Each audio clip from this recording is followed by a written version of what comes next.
All right, guys, so let's take this from the top. Long story short, I take a classic textbook model number three, going against the grain for everyone who's been selling all day long. Same setup I take every single time. I take the trade. I'm in an hour and 10 minutes of sideways movement, just, in shallow profit for over an hour. My last line of defense, which is this down candle right here, gets absolutely edged, but ultimately does hold strong as good armor. And now we get this huge rally right above towards my target, and now I'm just here waiting. Is this generating a lot of emotions for a lot of people? Of course, whenever you go through something like this and then you get a huge pump, like it's trying to its best to bring the tilt and worst out of the trader. But if you just stay calm, if you don't move anything, like no matter how you're feeling real time, if you just sit there and do everything in your power to not move anything, not move the stop, not close early, not do anything, just let it ride, you'll get rewarded. Look, and obviously you're going to see that right here.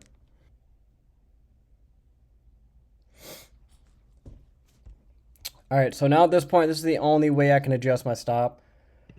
Okay, because I'm going to put it down below this low, because this is like putting in the manipulation low of this model right here, right? So I understand this is going to be a protected low, so I can just calmly put that below there, all right? Now, I definitely wanted to add more to this position, but obviously I just held my original one for obvious reasons. It just was floating side by side, just instilling a lot of uncertainty, and I was just kind of waiting, trusting my system. But, now that it's blasting off, there's, nothing I can do. I just got to let it go to target, okay? So stop loss should be cut in half. All right, so now we should just pump to target. I'm going to go right below break even here, and it should just pump to the target now, the Model 3 target, okay?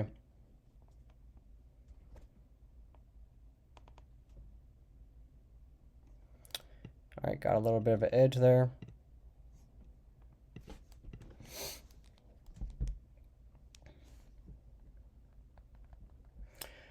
Target smashed.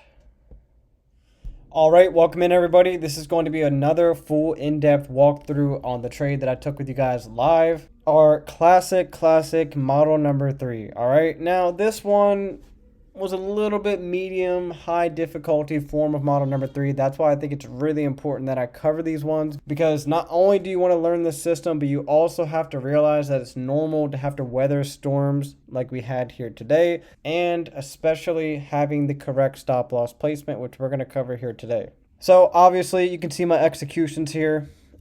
3 contracts initially on the retrace. We started to get some traction higher, added more, right? 4 more contracts, and then honestly I was looking for another rally, but to add more contracts, even like I really wanted to add more and scale maybe up to 10 micros, but it just didn't fall through. It just kind of went flatlined here. The controller died, I guess, or something like that. So I just stood with my original risk that I put on. So as you all know, no good model number three ever starts on the 1-minute chart. So we're going to back out and give you the full picture here, so that way we're all on the same boat here, okay? So I want you to look at this hourly time frame, okay? And I want you to look at all of these levels that we had inside of this entire range here. Number one, we had this old daily low, which was January 8th. We also had this old January 6th low. And last but not least, we had this Sunday opening price at January 4th. All 3 of these are key levels that can very well activate a model number 3. But here's the thing. I did not need to predict which one was going to be the one that works and gives us the real model 3 in order to make a lot of money today, as you've seen. So the market's very bearish today, taking a deep dive below this old daily low, this one, but it just kept on going, man. It was really rushing to the downside, but I was just waiting, and more waiting. Finally, till it hit this Sunday opening price. And this is when everything became activated. It starts with the higher time frame key level. We had old key daily lows ran from the market, and we had fair value delivered with this Sunday opening price from January 4th. That's all it is, Sunday opening price, okay? Next, we have a really good rejection off of that Sunday opening price there, and we create a swing low in the market, and all that is is an hourly candle low created here, higher hourly candle to the left, and a higher hourly candle to the right. This is when I knew it was time to start looking for certain things, which I'm about to show you right now. Before I scale onto the lower time frame, I want to definitely bring to your attention these two guys right here. This is literally, quite literally, man, the same exact thing as opposing fair value gap. Okay? Look at these two large wicks that were left behind. One here and one here. That is an inefficiency in the market. So if there's large inefficiencies resting above like this, that's going to add to my conviction along with that Model 3 target, which I'll get to in a second. Okay, just realize that. So down to the 15-minute chart, guys, we have our clear change in the state of delivery right here. All right, now this change in the state of delivery is actually very significant for many reasons. Not only because this specific down candle, focus on this down candle right here, 1:30 p.m. What did we had? We had a sudden move to the downside, tapping the key level while sweeping out these lows right here. See these old lows? Beautiful combination. And this exact down candle that created that phenomenon immediately shifted and changed its state of delivery above this entire body. That's what we classify as a clear change of state of delivery with this context behind it. Number two, we were significantly oversold below not only the midnight opening price, but also the 9:30 opening. So we're below both opening prices. This is a part of the checklist. Why? Because our best buying setups are always going to perform below that opening price. That's why I wasn't too big on taking shorts today. Could I have taken this Model 4 here at 10:15 a.m.? I could have, but I did pass on it, okay? I love taking my short positions above the midnight opening and 9:30 opening price always because I know that's most optimal. So again, this is telling me we're oversold without an indicator. So the fact that we're below both openings and we create this change in the state of delivery, right? That's a very, very, very optimal point in the market, okay? All right, so now that we have all the narrative and context in the higher time frame, we're down to our minutes chart, okay? And what you need to realize here is this specific high right here was absolutely your model number 3 target. Okay, this is your model number 3 target because it's the lowest hanging fruit that was left behind in terms of trailed buy stops from everyone that's been making money in the prior sessions, okay? Also, if you pull your fib, you're going to pull this high right here because this is what truly started the most aggressive run to the downside, and you're going to anchor that to your low. And surprise, surprise, this is your first high above midpoint of the range, all right? So this is going to be your technical high-quality Model 3 target. But what makes this even more powerful is what I showed you on the hourly chart. Remember this blue shaded area? Look how it's aligned just with that Model 3 target. We had the Model 3 target plus that huge inefficiency on the hourly chart right here.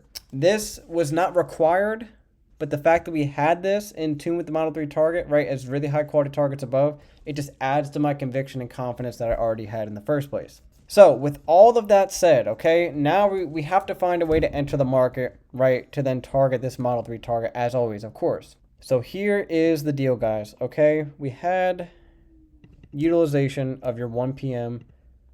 hourly candle opening here. What do I mean by that? Well, what I mean by that is we actually created your typical Model 3 PO3. We accumulated this entire range here was accumulation, and then we manipulate below the 1 p.m. hourly candle opening price, and then we expand. That is the ultimate confirmation. And it's just inside of that 10-minute interval, 10 minutes before 2 p.m. So it makes it all the more beautiful, okay?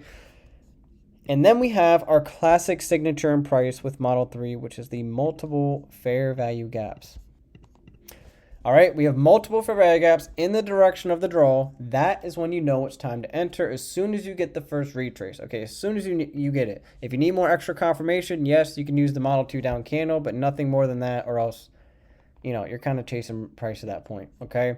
So with that said, okay, I'm going to give you guys some real sauce on here on, you know, how to know, you know, why the stop loss placement that I gave you guys was so effective and how it worked so well. I told you guys that the correct stop placement was right here, just below this swing low. And there's many reasons for that, okay? Number one, of course, what I always tell you guys, it always has to cover at least 3 key levels, okay? When it creates the expansion leg, here we have it. We have 2 gaps plus this old down candle right here. So what you want to have is your stop anchored neatly below the low from that down candle. So it's covering very nicely, giving it some breathing room in case we like create some crazy wick with a tweet or something like that. You want to weather it. Both these gaps plus the down candle. Boom, beautiful. But what's really the kicker here, and if you really want to get crazy with it, all right, you'll actually take your accumulation range low to high. Okay. Extend that forward in price. And look what we have here. Boom.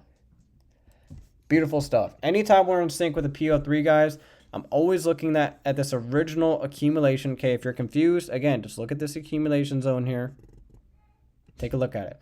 You take your midpoint after we create the manipulation and then distribution expansion, and you want to find midpoint of that, and you're going to trust that you're not going to have a significant move below midpoint of that accumulation range that created the PO3. Real sauce there, man. Real sauce, okay? Notice how it respects it to the T. All right, it wicks a little bit below the midpoint of the accumulation range, but it ultimately bodies above and then smashes to the Model 3 target. So it's definitely a good tool to add in the bag. All right, the more you know, I guess the better, right? So moving on forward, this, I mean, everything's already set in stone at this point. We have everything that we needed, right? Everything was there. Everything under the sun was there. There's no excuse not to take a play like this, okay? But here's the hard part, and this is where the market makers look to attack you, right? And sabotage you emotionally when they do something like this. If you ever take a trade and it accumulates afterwards, just expect that it's probably going to run out that consolidation low and then run up. Okay, I can't tell you how many times I've seen this being in a Model 3 trade after it creates this after the entry, right? So we enter the trade, we're waiting, a bunch of sideways movement, and then we have this nasty retrace. What was this doing? It was simply just cleaning up these lows inside of here. And then, of course, we get our pump to the Model 3 target with the help of a volatility inject, okay? All right, and last thing before I close up here, I want you to kind of focus on this last line of defense that I gave for you guys today. You always want to have your stop loss just a little bit below that last level / last line of defense. So I can anchor this down candle here, right? You can see it didn't even touch the low of it. It completely respected the upper end and then smashed higher, which a last line of defense is always going to act like that for Model 3, at least 88% of the time. But you can see, I mean, the market could have easily, like really easily, man, just like wicked down there, just below the low of it, nicked it, stopped you out, and then ran straight to your target. How frustrating would that be? So that's why I recommend, like I tell you guys, give your stop loss some breathing room, okay? So if you see a last line of defense like this here, give it some breathing room, man. Put it down below the swing low here, okay? You always want it a little bit below that third level, all right? So I hope you guys got something out of this one. Always a pleasure working and teaching you guys. Yeah, I'll see you in the next one. Take care. God bless, guys.